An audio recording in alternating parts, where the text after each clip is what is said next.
I mean, it's just a point.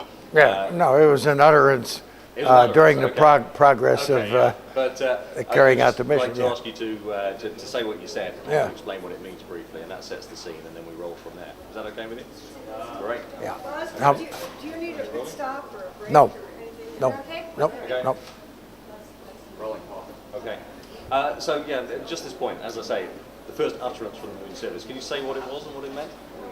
Well, the first words that indicated that we were no longer just above the surface, but we were actually touching the surface, was when a light came on in the cockpit, and I said, contact light, engine stop, ACA at a detent, 413 is in.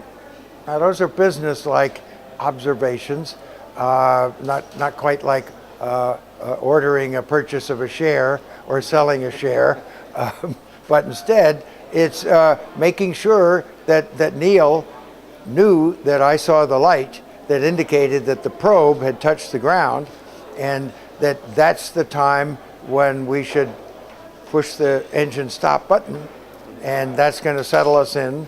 And when we do that, the thrusters might start firing because they're trying to change our attitude to a different place, and they'll continue to fire because we're stuck on the ground. Mm-hmm. So you need to stop them from firing. So that's why you take the hand controller and just tap it and give the computer a new indication of where you want it to think it is. Mm-hmm. So it's there. Then the abort guidance system needs to know that we've just landed, so it has a number 413.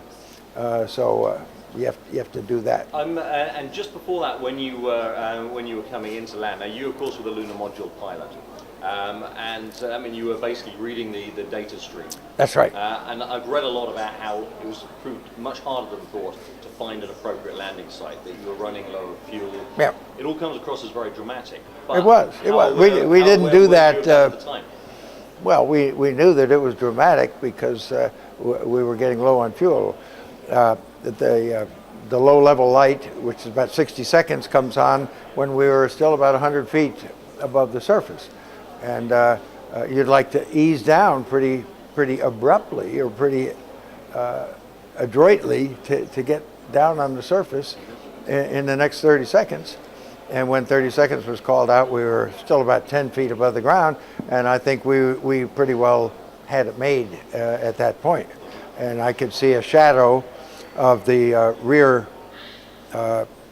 landing gear projected out in front from the sun, and of course the sun was also eliminating the dust that was being sprayed out by the descent engine, and so I knew we were very close. Mm-hmm. And we touched down, 15-20 seconds of fuel, more than enough. Sounds tight to me. But and then what always struck me was we know that the technology was advanced for its time, but it's basic by today's standards. I gather that when you were ready to leave again, you'd broken the switch off the device which armed the module's ascent engines, and so you just jammed a pen in. Well, there were a lot of circuit breakers that some of them are left to disarm the circuit, so they're left out until we're ready to have current and voltage going to that circuit. So a lot of times you protect that by opening the circuit, by leaving those circuit breakers out.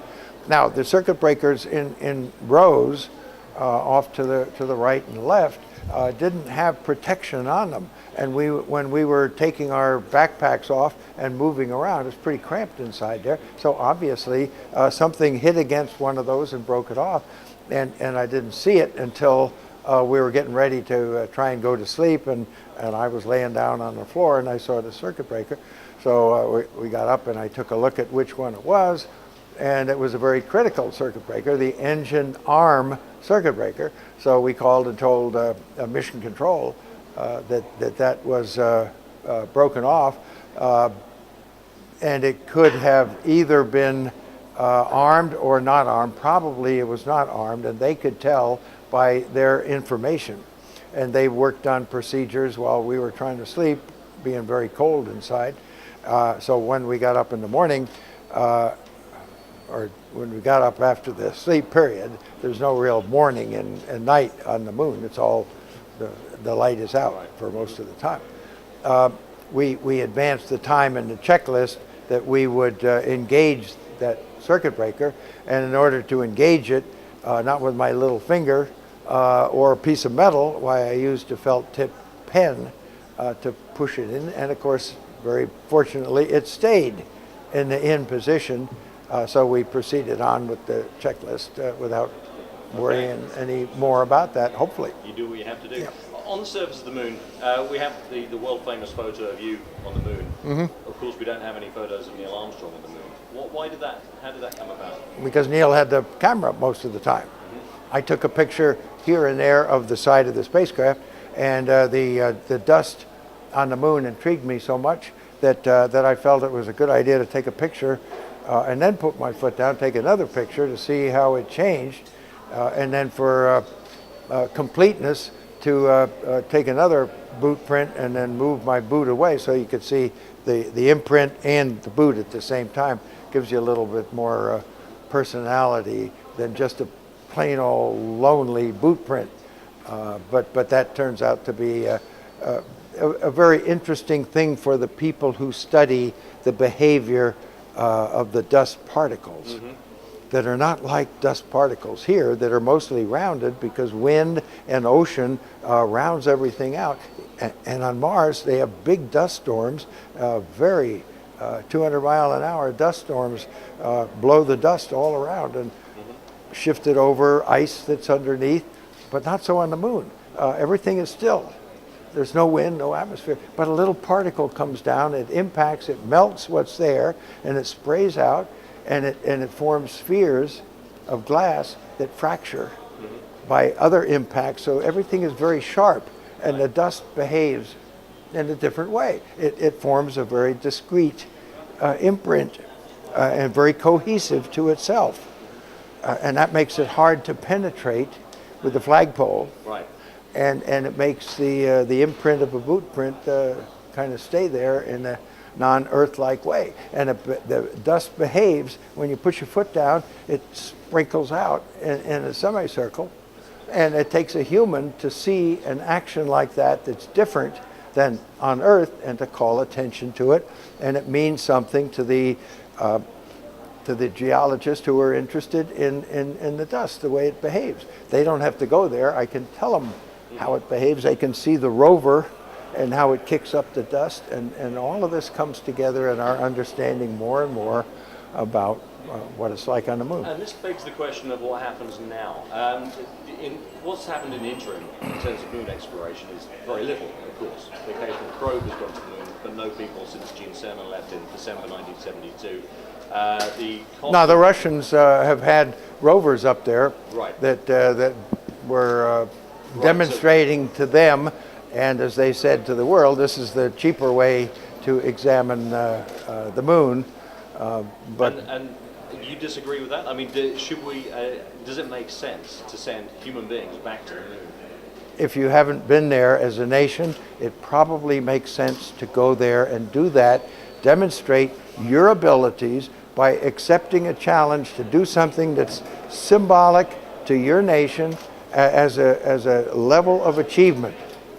Now, if you want to make like you're competing with somebody, especially a nation that's falling behind, then you can say, oh, we just beat America back to the moon because we circled around the moon before they did.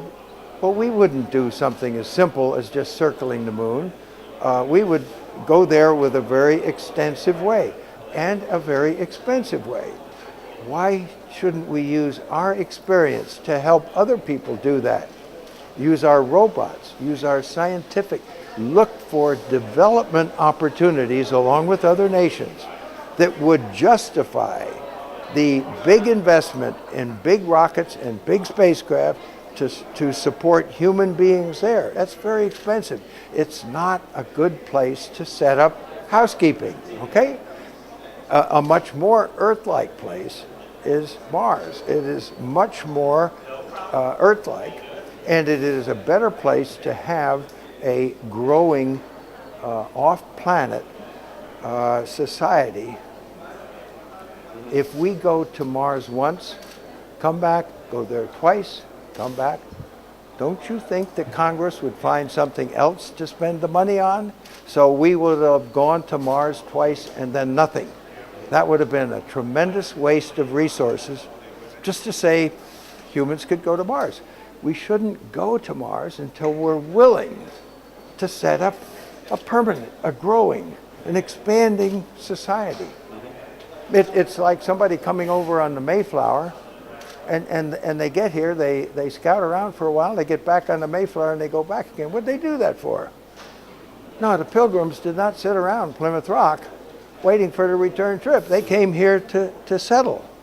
And that's the way we should expand human presence if we're willing to take that challenge.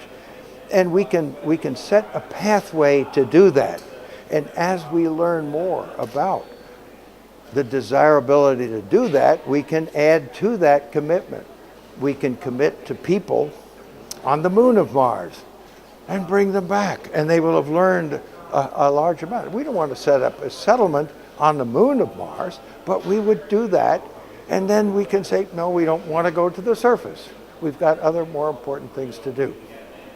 But the leader of a nation here on Earth that sets a course to human beings, creatures from the Earth, settling and thriving on another planet in our solar system is going to go down in history. That's a big deal, a bigger deal than doing a stunt ahead of its time between two conflicting nations, Soviet Union and America. What can we do to catch up to them? Well, we can send somebody to the moon and bring it back, okay? We did that.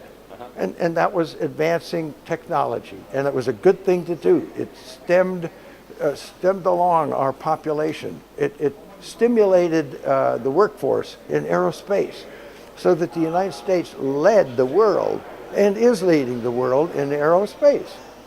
Do we want that to go the same way that flat screen TV, that computers, that chips, automobiles, manufacturing, heavy duty, do we want those to go to other places in the world because of the different labor conditions?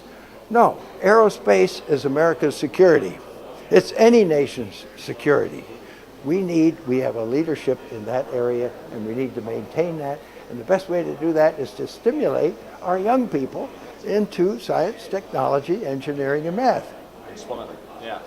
Just one final question on the technology involved in getting to Mars. Yeah. You've written of the Mars cycler in the past. Is that viable? Is that something Well, we could work on? what I'm laying out in a pathway is not to justify that the cycler is a good way to do that. It may be that when we get to that maturity of having people on Mars, that we could find that a very useful way. But I don't think we would use that initially to put people on Phobos, the moon of Mars, and bring them back, and put people there again and bring them back. We would use conventional start and stop type missions. Okay, great. That is superb. Thank you very much indeed for your time. Very welcome. It's been great to speak to you. Let me Okay. just grab the microphone off here.